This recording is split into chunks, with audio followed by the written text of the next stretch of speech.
Hello, this is Tip Top Gaming here today with another video. Now in today's video, we are going to be going over today's Throne of Eldraine spoilers. I'm sorry I don't have a fancy presentation for it, but I gotta get this done. I have things I have to do. So we're just gonna go over these. So we're gonna start this off with a bunch of cards that are that are in different languages. So let's get into this. We have Return from Clouds. It's a 4-cost green instant, and it says put target card from your graveyard into your hand, then put another target card from your graveyard on top of your library. Then you exile this card, and if you spent at least 3 grand mana to cast it, you just then put these cards in your hand instead of one in your hand and one on top of your library. Overall, you can kind of look at this as a 4-cost instant speed, so you can do this at end steps and all that. Return 2 cards. Which can be powerful, except it says exile. If it didn't say exile, you could then infinitely loop this with itself, assuming you had something like Omniscience out. But I think this card is appropriately balanced. I don't know if it's going to see any impact right now with just Red Rush everywhere. Then we have Bear Suplex. It's a 4-cost sorcery, and it says put a +1/+1 counter on target creature you control. Then it fights with another target creature you don't control. So that's not optional. You do have to do that. And then if you spend 3 mana to cast it, that creature gains indestructible. So if you're playing this in a mono green deck, you can basically read this as put a +1/+1 counter on target creature you control. It gains indestructible, then fights another creature, which means it won't die in combat.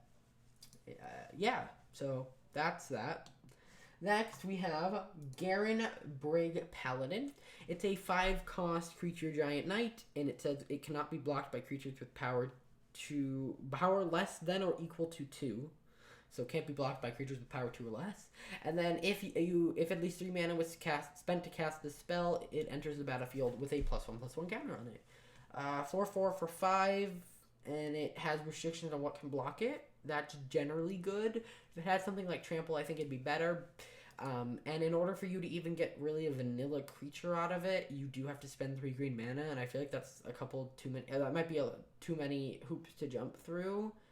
I mean, if you look at this creature right here, Steel Leaf Champion, can't be blocked by creatures with power 2 or less, and it costs 3, and it's a 5/4.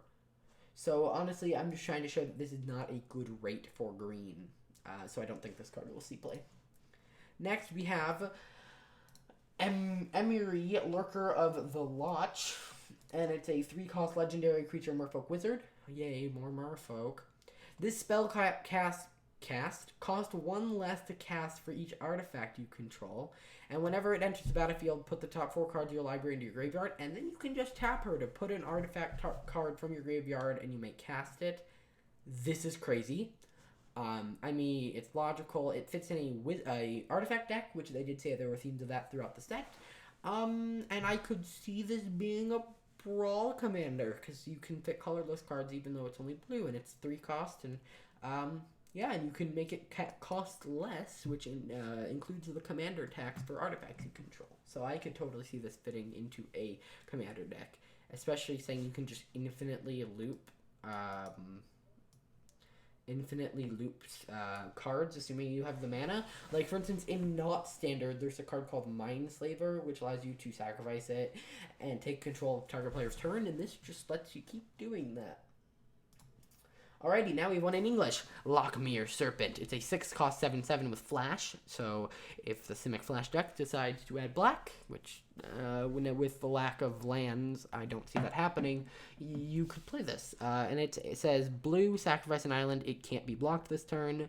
Black, sacrifice a swamp. So you would tap for black and then sacrifice that swamp you just tapped that to gain 1 life and draw a card. And then you can pay to exile 5 cards from an opponent's graveyard, and then you can return it from your graveyard to your hand to activate this ability only anytime you cast a sorcery. I see this as a 7/7 with Flash, and then when it's in the graveyard, you can pay to and exile stuff from opponent's library, so that's a part of the cost, but it's also a benefit. Or no, it's not. What am I saying? You get to just exile things from their graveyard and then return it to your hand. This is a crazy card. I think this could see some play in a Simic-y mill or Simic-y control kind of deck. Yeah. Then we have some sort of Greedy Impulse card, and it is a 4 blue, black, blue, black, blue, black, blue, black. And it says, target opponent reveals their hand. You choose any number of non-land cards that in that player's hand or graveyard and exile them. For as long as that card remains exiled, you may cast it. Spend mana of any type to cast it. I could totally see a historic, I guess it's not even historic, a deck where you just steal stuff from people's libraries with like Viva Sanity. Next we have Feasting Troll King. It's 2 and then quadruple green. Now we are visiting Theros next, which, you know, their big mechanic is Devotion, and assuming they bring back Devotion, this counts for 4 green Devotion. And it's a 7/6 with Vigilance and Trample. When it enters the battlefield, if you cast it from your hand, create 3 food tokens, and then you can sacrifice 3 food tokens to to return it from the graveyard to the battlefield. Now, this could totally be, I could totally see this being played in a food deck, but you only get the 3 food if you cast from your hand, not if it returns to the battlefield. So just note that. Next we have Garenbrig Troll. This is a 8/8 with Trample and Haste. 4/5, and it says, when it enters the battlefield, target opponent creates 3/0/1 white goat creatures, and at the beginning of combat on your turn, an opponent may sacrifice a creature. If that player does, tap him, and you gain 3 life and draw a card. Oh my goodness. Think about it like this. This is either an 8/8 with Trample and Haste for 5. I guess your opponents get 3 chump blockers, but wait, it has Trample. Or it's a card that will make it so every time your combat happens, an opponent must sacrifice a creature, and then you gain 3 life and draw a card. So I think this card is crazy. I will definitely build a deck with him in it, hopefully. Next we have a Mythic. It's a 2-cost red Human Archer Rogue. It's 2/2, and it has Reach and Haste. A lot of haste here. Whenever it attacks, if the defending player has more cards in their hand than you, exile the top card of their library. During any turn you attacked with a rogue, so it doesn't have to be this turn, but you have to make sure you attack with a rogue, which she is. You may cast that card, and you may spend mana, though it was any type color, to cast that spell. So again, more stealing stuff from people's libraries. I always love those kind of effects. Next we have Piste de Mites, which is Trail of Breadcrumbs, and this is a food-based one. It is a green enchantment, and when it enters the battlefield, create a food token. Whenever you sacrifice a food, you may pay 1. If you do, look at the top 2 cards of your library. You may reveal a permanent card from among them, put in your hand, and put the rest on the bottom of your library in any order. So this is, of course, food synergy. So there's not just cards that make food or use food, but there are enchantments that now affect with food. I think that this would definitely go in a food deck. Next, we have Curious Pair, and it says treats to share, which is the little mechanic here, and it's a sorcery, and it says create a food token, and then it's a 1/3 for 2.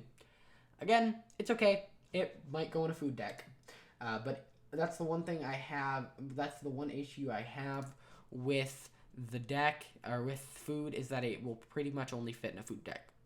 And I don't even need to, I don't know the name of this, but I can tell you it's a Goblin Cavalier, and it's a 1-cost 1/1 with, and you can pay 2 to give it +2 until end of turn. Yeah. And then we have a 2-cost Wildborn Preserver. It's a 2/2 with Flash and Reach, and when it enters the battlefield under your control, you may, whenever another non-human enters the battlefield under your control, you may pay X. If you do, put X 1/1 white, 1/1 counters on it. Now this says enters the battlefield. It doesn't say non-token. So I could totally see this going in like a token deck. Then again, it's not that important that you make lots of creatures, but the ability to easily create one every turn or at instant speed with like an ability, I think that'll be really powerful. Then we have a 2-cost flying 2/1, but you can also pay the Adventure, which says counter target spells converted mana cost 3 or less for 3, so it's a cancel. Which is actually not even the best counterspell in standard, but it has a limitation on it. But also, it can also be a creature. So, again, I'm not sure on that card. Next, we have Roving Keep. It's a 5/7 with Defender for 7, and you can pay 7, and it gets +2 and gains Trample until end of turn. It can attack this turn as though it didn't have Defender. So it becomes a 7/7 with Trample for, essentially, at that point, you've dumped 14 mana into it. So it's not that great. Next, we have Searing Barrage. Searing Barrage deals 5 damage to target creature, or if at least 3 mana was spent to cast a spell, it deals 3 damage to that creature's controller. So it's 1 damage per mana at instant speed. It's okay, I guess. You could theoretically do 8 damage for 5 if you spent all red mana. I don't think it's going to be played. That's definitely a draft card. Next, we have Kara the Bold. It's a 5 cost 3/3, and whenever you Sarah the Bold or an instant or sorcery spell you control deals damage to a player, exile the top card of your library. You may play that card this turn. There's a lot of red effects like that with like Chandra and Light of Stage, all that. And then you can pay 1 and it deals 1 damage to any target, which then basically says tap, deal 1 damage to your opponent, and exile the top card of your library. So that's pretty good. And I guess part of the idea here is that you chain this, so you play this, maybe next turn you tap it, with the exiled card you pull a shock, you cast the shock, it deals damage to your opponent, and then you get another card, and then so on and so forth. Then we have Claim the Firstborn. Gain control of target creature with converted mana cost 3 or less until end of turn. Untaps that creature, gains haste. It's a 1 cost. I think this is decently fine. I don't see many people playing effects like this, especially when it's low CMC. However, this could steal something like an Ajani's Pridemate or that flying Ajani's Pridemate. Then we have Worthy Knight. It's a 2/2, and whenever you cast a Knight spell, create a 1/1 white human creature token. I think this definitely goes in a Knight's deck. This is amazing, I think. Or I'm not going to say I think, but it seems amazing. I would run this in a Knight's deck. Then we have Charming Prince. Now you'll notice Noble is becoming a very common type. It's a 2/2 for 2, and when it enters the battlefield, choose 1. Scry 2, gain 3 life, or exile. Target creature you own returns to the battlefield under your control beginning the next end step. So flicker something, gain 3 life, or scry 2. Modal spells are always nice, so yeah, I'm not a 2/2 for 2. I could see this being run in a white deck. You can flicker stuff, something has a cool ETB. Yeah. So then we have Outlaw's Merriment. It's a 4 cost, white and red spell, and it says at the beginning of your upkeep, choose 1 at random. Create a red, this is a very interesting card. Create a red and white creature token with those characteristics. So basically you, at random, get either a 3/1 with Trample and Haste, a 2/1 with Lifelink and Haste, or a 1/2 with Haste, and when this creature enters the battlefield, it deals 1 damage to any target. And this is at the beginning of each upkeep. And I like how these are warriors, clerics, and rogues. Obviously there's no knights here, but I think that's interesting. I think that's fun. If it's a mythic, I don't know if it's going to see that much play. I think this might be one of the dud mythic. I mean, it's really good. You could create a bunch of damage, and, this isn't legendary, so theoretically you could have 4 of these on the field, and basically create 4 creatures every upkeep. So I think it's definitely a card that could have potential. Then we have a 4 cost creature ogre, Skullknocker Ogre. Whenever it deals combat damage, or whenever it deals damage to an opponent, that player discards a card at random. If the player does, they draw a card. Discarding things at random is a very powerful effect, especially in not black. I guess they normally are in red, but making your opponents discard a card at random, they could discard their card that's going to make them win the game. But then they do get to draw a card, so you are also helping them search for answers, but you could also be getting rid of answers. So, yeah. Now, time to go over what the title of the video is. It's Throne of Eldraine Buy a Box promo. We have Kenrith the Returned King. It's a, obviously, mythic 5/5, and it says it's a legendary creature, Human Noble. And it says, pay 1 red. All creatures gain trample and haste until end of turn. Crazy. 2, pay 2, put a +1/+1 counter on target creature. 3, target player gains 5 life. 4, target player draws a card. 5, put target creature from a graveyard onto the battlefield under its owner's control. May I mention, he doesn't tap it.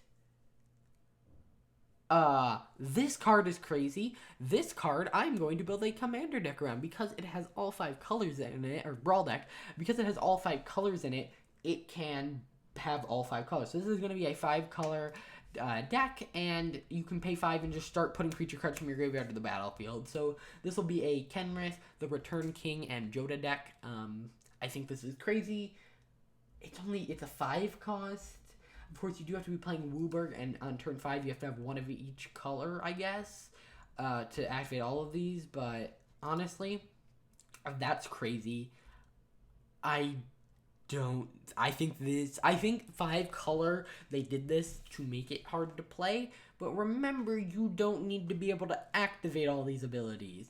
You could be playing a white-black deck. The only requirement is that you play white. And even so, 3 mana, gain 5 life. You have, oh, I have 6 mana left open. Oh, I'll just gain 10 life. And that's just mono white. You could throw this at a mono white life gain deck. And this would be crazy. So, thank you for the terrible photo of it. But this is crazy. Alrighty, guys. I hope you guys enjoyed this video. If you did, hit that like button, subscribe, and I'll see you guys in the next one.